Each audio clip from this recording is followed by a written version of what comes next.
Blast action Arjun பிரீத்தி முகுந்தன் அபிராமி நடிப்பில் Subesh K Raj இயக்கத்தில் வந்திருக்கு. சுருக்கமாக சொல்லலாம், ஒரு பொண்ணை ரேப் பண்ணும்பொழுது வில்லன் கோஷ்டி வந்து பொண்ணு ஊரே வேடிக்கை பார்க்கும். அதுக்கப்புறம் அப்பாவை காப்பாற்றுவாங்க, அப்பாவையும் போய் தூக்கி போட்டு மிதிக்கும். ஊரே காப்பாற்றாத நிலைமையில ஹீரோ அங்கே என்ட்ரி ஆகும். பட் இந்த மிடில் ஏஜில் அப்பாவும் அந்த பொண்ணுமே வில்லன் கூட வந்து ஒரு 1000 பேர் அடிச்சு கொடுக்கணும் எப்படி இருக்குமோ அதுதான் பிளாஸ்ட். படம் வந்து ஒரு கதை சிம்பிளாக இருந்தால் கூட எடுத்த விதத்தில் திரைக்கதையில் சூப்பராக கொண்டு போயிருக்காங்க. இந்த கதைக்கு மாஸ் ஹீரோக்கு பொருத்தமாக இருக்கும். ஆனால் இது வந்து ஒரு ஃபீமேல் ஓரியன்டா திங்க் பண்ணது. ஃபேமிலியில் இருக்கிற அர்ஜுன் ஒரு ஹெட் மாஸ்டர் நினைச்சு வில்லையால் உள்ள வந்து படிச்சா அவர் கராத்தே மாஸ்டர் தெரியாம மாட்டிக்கிறது. ஹண்டர் இஸ் ஹண்டர்னு நிறைய படங்களை பார்த்துருந்தா கூட லைக்கிற மாதிரி போர்டிக்காம கொண்டு போனது இந்த விஷயத்துல இயக்குனர் ஜெயிக்கிறாரு.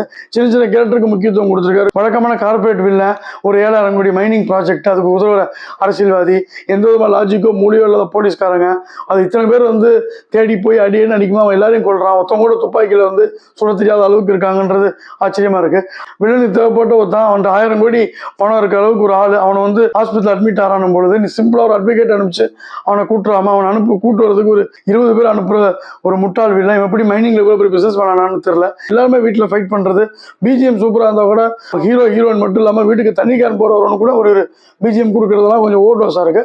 பட் படத்தை எந்த லாஜிக் இல்லாம 2 மணி நேரம் உட்காந்து பார்க்க வச்சிருக்காங்க. மொத்தத்துல வாங்க போகலாம் punch line blast fast and furious 2.75 star rating.